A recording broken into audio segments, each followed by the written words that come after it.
dès l'écriture du film, j'avais une musique intérieure parce que quand j'écris, j'écoute pas de radio, j'écoute pas de musique, tout me déconcentre, j'aime travailler dans le silence. Par contre, intérieurement, j'entends une musique, j'entends des musiques. Et en fait, il y avait cette musique qui se retrouve dans le film, cette espèce de musique électronique, répétitive, qui a des influences des années 70. Ben, en fait, je la ressentais au moment où j'écrivais. C'est-à-dire que je ressentais mon personnage et je ressentais cette musique euh, dans, dans les sensations que je vivais au moment où j'écrivais les répliques du personnage et que je ressentais sa tension. Et donc, j'avais cette évidence que c'était ce type de musique-là qui m'intéressait. Ce que je voulais, ce n'était pas faire une demande, c'est-à-dire dire à un artiste, voici le type de musique que je veux et cette personne-là me donne le style. J'avais plutôt envie d'aller chercher des artistes qui font leur propre musique et leur propre style et de, à travers ça, trouver l'artiste qui aurait sa propre tonalité qui ressemblerait à ce que j'entendais ou en tout cas ce que je présageais. Et on m'a présenté plusieurs artistes.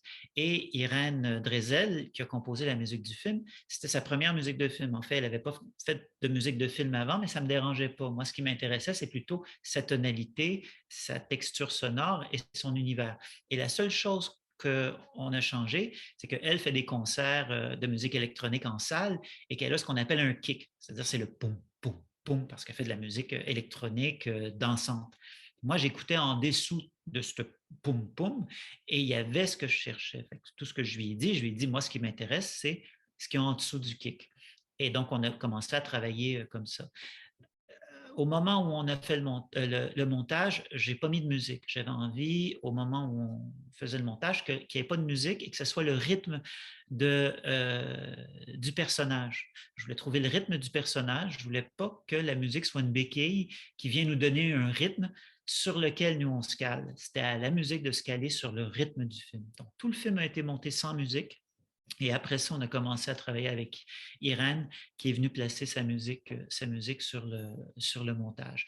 Et c'était intéressant parce que ça permet à un artiste à ce moment-là de ne pas être contraint, c'est-à-dire qu'elle a déjà un film et elle arrive à exister sur le film. Et ensuite de ça, on trouve les moments de jonction. Comme Irène faisait plutôt de la musique de concert, au départ, il y avait des musiques avec des trames sonores assez longues, mais après, ce qu'il faut, c'était de le découper, de le tordre pour arriver à ce que ça soit monté sur l'image d'une certaine façon. Donc, on est passé aussi au studio de montage son. Donc, on a le montage image et le montage son. Et au montage son, on a travaillé aussi la musique comme si c'était un élément sonore dans lequel on peut découper et donner une rythmique.